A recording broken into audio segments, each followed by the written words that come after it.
आज साहब श्यामा प्रसाद मुखर्जी का बलिदान दिवस है। श्यामा प्रसाद मुखर्जी बड़े नेता थे साहब, केवल उनको आप जनसंघ से जोड़ के मत देखिए, बड़ा नेता था वो आदमी। मैं आपको एक फोटो दिखाता हूँ श्यामा प्रसाद मुखर्जी की। तो कहते हैं ना कि a picture is better than 1,000 words. एक पिक्चर में आपको सरदार पटेल जैसे गृह मंत्री भी खड़े नजर आ रहे हैं और बीच में श्यामा प्रसाद मुखर्जी, उनका लोग खड़े, उनका स्टैचर बताता है साहब। बड़े he was a great man. पहली जो मंत्रालय बना था उसमें वो इंडस्ट्रीज मिनिस्टर भी थे। 1.5 साल, मुश्किल से 1.5 साल मंत्रालय रहे, लेकिन उसमें बैंगलोर में भी उन्होंने कारखाना शुरू करा दिया एयरशिप का, विशाखापट्टनम में भी जहाज बनाने का, चितरंजन में भी रेलवे इंजन कारखाना, बड़ा काम कर दिया 1.5 साल। लेकिन उसका उन्होंने रिजाइन कर दिया। क्यों रिजाइन कर दिया? क्योंकि वो नेहरू लियाकत पैक्ट के खिलाफ थे जो 1950 में हुआ था। नेहरू लियाकत पैक्ट के चलते नेहरू ने बांग्लादेश, जो उस समय ईस्ट पाकिस्तान था, और वेस्ट पाकिस्तान जो पाकिस्तान है, इन दोनों जगह से हिंदुओं के आने पर रोक लगाई थी। श्यामा प्रसाद मुखर्जी ने कहा कि आप हिंदुओं को वहां मरने के लिए नहीं छोड़ सकते। नेहरू ने नहीं सुना, नेहरू ने नहीं सुना। तो इन्होंने अपना इस्तीफा दे दिया मंत्रालय से।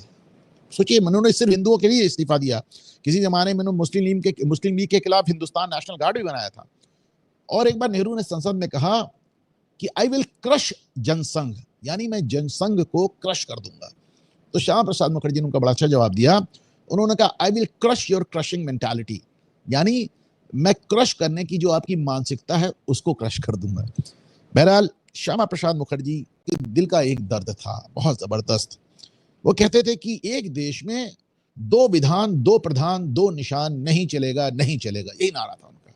उनका कहना था कि एक देश में एक निशान, एक प्रधान, एक विधान होना चाहिए। और वो बात कर रहे थे आर्टिकल 370 की, अनुच्छेद 377 की। वो बात करते थे कश्मीर की। कश्मीर में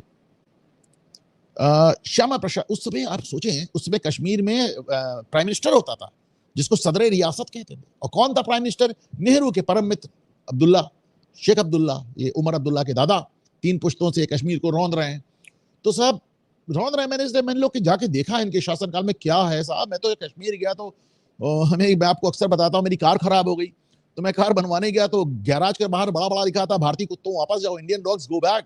तो मैं गाड़ी बनाएगा भी नहीं बनाएगा है। मुझे याद है, मैं लाल चौक पे था, मुझको सीआरपीएफ के जवानों ने कहा, मैं सर्किट हाउस में रुका हुआ था, मुझे लाल चौक पे सीआरपीएफ के जवानों ने शाम 6 बजे कहा कि साहब घर जाइए, अंधेरा हो रहा है, हम आपकी सुरक्षा की गारंटी नहीं ले सकते। मुझे ये भी याद है, डॉक्टर मुरली मनोहर जोशी को वहां तिरंगा फहराने के लिए कितनी दिक्कत करनी पड़ी थी साहब, आर्मी लेके जाना पड़ा था। आज देखे जाके लाल चौक। तो वो कहते थे एक देश में एक विधान, एक प्रधान, एक निशान। एक विधान यानी एक कॉन्स्टिट्यूशन होना चाहिए देश में। कश्मीर का कॉन्स्टिट्यूशन अलग था। एक प्रधान यानी एक हेड होना चाहिए, एक प्राइम मिनिस्टर होना चाहिए। भारत में 2 प्रधानमंत्री थे, एक दिल्ली में बैठता था, एक श्रीनगर में। और एक निशान होना चाहिए, सिर्फ एक हमारा झंडा होना चाहिए। कश्मीर में मैंने अपनी आंखों से फोटोग्राफ्स भी मैंने खींचे थे, वहां सेक्रेटेरिएट पे, हर सरकारी बिल्डिंग पे 2 झंडे फहराते थे, एक तिरंगा और एक कश्मीर का झंडा। तो उन्होंने कहा ये हम नहीं चलने देंगे। उस जमाने में कश्मीर जाने के लिए भारत सरकार से लिखित परमिट लेना पड़ता था। श्यामा प्रसाद मुखर्जी ने ये बात नहीं मानी। बहुत गौर से सुनिए, श्यामा प्रसाद मुखर्जी ने ये बात नहीं मानी और वो बिना परमिट के चले गए। तो उनको शेख अब्दुल्ला, उस समय वहां पे सदर रियासत यानी प्रधानमंत्री थे, उन्होंने श्यामा प्रसाद मुखर्जी को गिरफ्तार कर लिया। आप सोच कर देखें, उन्होंने 40 दिन श्यामा प्रसाद मुखर्जी को जेल में रखा। लोग नेहरू के आगे नाक रगड़ते रहे कि यार छुड़वा दो। क्या उस बंदे ने, और बहुत बीमार, इतना बीमार कि उनको ट्रीटमेंट चल रहा है, डॉक्टर्स आ रहे हैं, अस्पताल जा रहे हैं, पर जेल से छोड़ने के लिए शेख अब्दुल्ला तैयार नहीं हुआ। उसे मालूम था कि श्यामा प्रसाद मुखर्जी 370 का सबसे बड़ा विरोधी है। नेहरू कहते रहे नहीं ठीक है, जब किया है तो भोगे जाके, मुझसे कोई मतलब नहीं। श्यामा प्रसाद मुखर्जी की हत्या हो गई। मैं ईमानदारी से कह रहा हूं, हत्या हो गई। मैं नहीं मानता वो मरे, उनकी बाकायदा हत्या हुई। ये बात मैं नहीं कह रहा हूं, अटल बिहारी वाजपेयी ने कहा है। अटल बिहारी वाजपेयी ने तो बल्कि नेहरू को इसका दोष दिया। उन्होंने कहा नेहरू ने ही श्यामा प्रसाद मुखर्जी की हत्या कराई। आज श्यामा प्रसाद मुखर्जी का बलिदान दिवस है।